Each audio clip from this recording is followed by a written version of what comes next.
My concern is the moral, the psychological injury to Marines who are going to be told to turn on their fellow Americans. We know, and would you agree that there can be hidden injuries such as mental health injuries to Marines, whether they're at war? I mean, when you go to war, would you agree that there are hidden injuries that can happen, such as psychological injuries? There are psychological injuries when one goes to war, yes, ma'am. Yes. Are you concerned that there might be psychological injuries to the Marines who are being told to turn on American citizens during this deployment? Well, Senator, I would say that these Marines are not being told to turn on their fellow citizens. They're conducting federal property protection. So you have no concern that there might be Marines that are having a psychological negative reaction to being put on. I'm not saying that they can't do their jobs. I'm saying you have no concerns and you're not preparing for any mental health counseling as a result of this deployment for these 700 Marines. Senator, we always have mental health counseling available to Marines at all times for any purpose, but I don't have any heightened concerns about this. In a tense Senate Armed Services Committee hearing, General Smith once again demonstrated the hallmark steadiness and professionalism that has defined his leadership. While senators pressed him with emotionally charged questions about the deployment of 700 Marines during protests in Los Angeles, Smith remained firm. Marines follow lawful orders, protect federal property, and remain apolitical in all missions. Senator Duckworth expressed deep concerns about the mental and moral toll such domestic deployments might have on service members. But General Smith, calm, deliberate, and unwavering, reminded the committee that the Corps is trained, supported, and fully equipped to carry out lawful missions while maintaining moral integrity. The hearing then shifted to national security readiness, with a focus on sealift and maritime capacity, issues crucial for future conflict scenarios in the Indo-Pacific. Across the panel, witnesses acknowledged that the nation must enhance logistical capacity, but the discussion highlighted solutions, cooperation, and strategic foresight, points that aligned squarely with General Smith's long-standing advocacy for readiness and capability.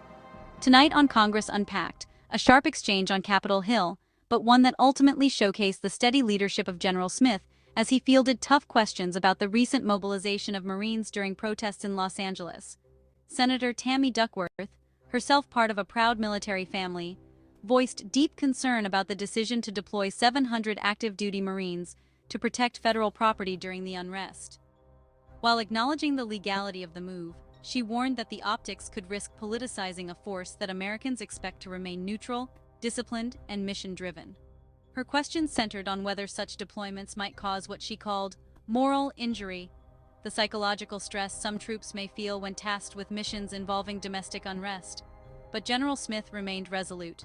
He emphasized that Marines are executing lawful orders, that protecting federal personnel and property is a mission they are fully trained for, and that mental health resources are always available, just as they are for any deployment. Senator Duckworth. Thank you, Mr. Chairman. I'm going to follow along on my colleague's chain of questioning. General Smith, I share her concerns and the concerns of the other members of this committee about the mobilization of the 700 Marines in response to the protests in Los Angeles. I am a Marine Corps family. My father, who lies at rest in Arlington, served in the United States Marine, only for a few years. He was an Army officer for the rest of the time, but that man was a Marine until the day he died. Once a Marine, always a Marine, Senator. Hoorah. Hoorah. Hoorah. And now, even if this is technically legal, what the President is doing under an expansive interpretation of Article 2 authorities, I believe it is incredibly unwise. I don't condone violence or property destruction, but using active duty Marines for domestic protest response sets a dangerous precedent. When citizens around the country, not just in California, see Marines on the streets of America, it risks damaging their trust and politicizing a force that must remain apolitical and mission-focused. President Trump is asking Marines to be away from their families for a situation that the President himself said yesterday was, and I quote, this is what he said yesterday, simmering but not very much, end quote. Do you, General, have any concerns about the moral injury of Marines who are now being tasked to face Americans and deploy their community in an unprecedented way? And what are you doing to address those mental health concerns?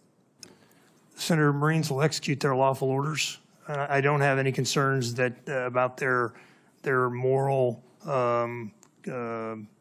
damage. They're executing lawful orders that they're trained to do.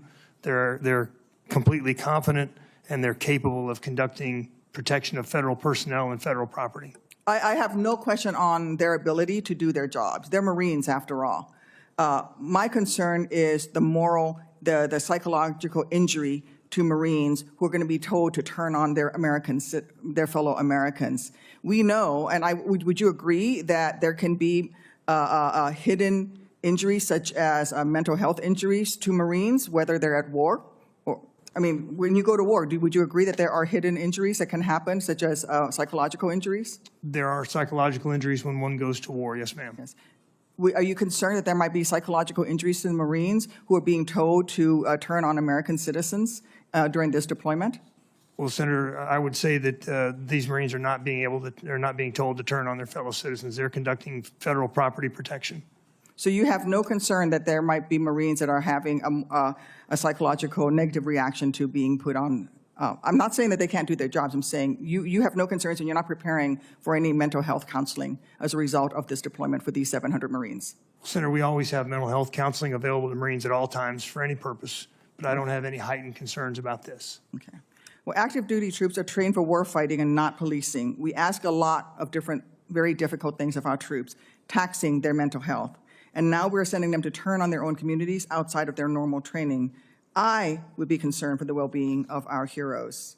I want to switch my line of questioning to sealift and leveraging our international partners. There's a reason that our system is supposed to prevent the use of our military on our soil, except for the most necessary circumstances. Ideally, in coordination with local elected leaders, the alternative is un-American. From my perch on this committee and the Commerce Committee, changing topics a little bit, I am concerned about our military and commercial maritime capacity. I appreciate the leadership of many of my colleagues on this issue, and I strongly support ongoing efforts to expand our domestic shipbuilding industrial base. Even with this renewed emphasis on domestic shipbuilding, especially of commercial vessels or big-ticket military ships, I remain concerned that we are underinvesting in a critical element of any future fight, sealift. It will not matter how many submarines or destroyers we can build if equipment, fuel, and resupply cannot make it to theater. And if our troops don't have enough ships to ferry each other and their resupply from place to place within the theater, and this is especially important for the Marines to have amphibious and local resources, I'd like to ask all of our witnesses, do you agree that we lack the necessary number of sealift or auxiliary vessels to meet the logistical demands of a contested environment in the Indo-Pacific? Admiral, I'd like to start with you, and everybody on the panel, please respond. I think we can do better there, ma'am. I'm not sure I would say we lack. I do think we've pursued a buy-used philosophy, and those used ships, at least the initial ones, took a lot more work to get them serviceable. The latest ones have been better, but I think a buy new and used philosophy is probably prudent going forward. Do you think we could benefit from partnering with friendly foreign nations on co-production and co-sustainment of auxiliary vessels, from cargo ships to small supply boats to cable repair ships, et cetera, to build surge production and maintenance capacity within the theater? I do, Senator, and I also think there's opportunities to bring that work into the United States. Yeah, I think there's opportunity for both. Mr. Secretary? I concur with the Admiral. I don't have really much to add to what he said. What currently prevents the Navy from developing or scaling foreign partnerships to build or maintain our auxiliary vessels, Mr. Secretary? Senator, look, I think there are a couple of different issues we have to tackle when it comes to those. But I think it's, as I said in my testimony during confirmation, all options are on the table, and we do need to look at this, and we do need to look at both having foreign builders build some ships like this for us, and also, obviously, they're coming here and looking at investing in our base and bringing their expertise. So I think that would be very useful to us. Or even partnering with American builders, but overseas in theater to be able to provide immediate repair. Absolutely. Thank you. Thank you, Mr. Chairman. General Smith also firmly rejected the idea that Marines are being asked to turn on American citizens. He reminded the committee that the mission was limited, disciplined, and focused strictly on federal protection, not policing civilians. His testimony underscored what many in the military community have noted. The Marine Corps remains apolitical, professional, and steadfast, no matter the political climate. The hearing then shifted from domestic deployment to global readiness. Senator Duckworth raised concerns about whether the United States has enough sealift and auxiliary vessels to sustain logistics in a potential Indo-Pacific conflict.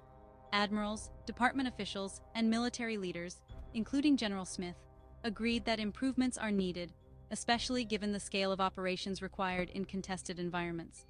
Witnesses backed expanded shipbuilding, partnerships with allied nations, and a mix of new vessel construction and selective foreign collaboration. General Smith has long advocated for stronger logistical capabilities to keep Marines resourced, mobile, and ready for any challenge. Today's hearing revealed contrasting perspectives, but it also highlighted the professionalism of Marine leadership. Throughout intense questioning, General Smith remained composed, factual, and faithful to the Corps' core values: duty, discipline, and unwavering commitment to the mission. For continued coverage of critical congressional moments, the debates, the decisions, and the power players shaping national security, stay with us here on Congress Unpacked. Don't forget to like this video, subscribe, and hit the notification bell so you never miss an update. Thanks for watching.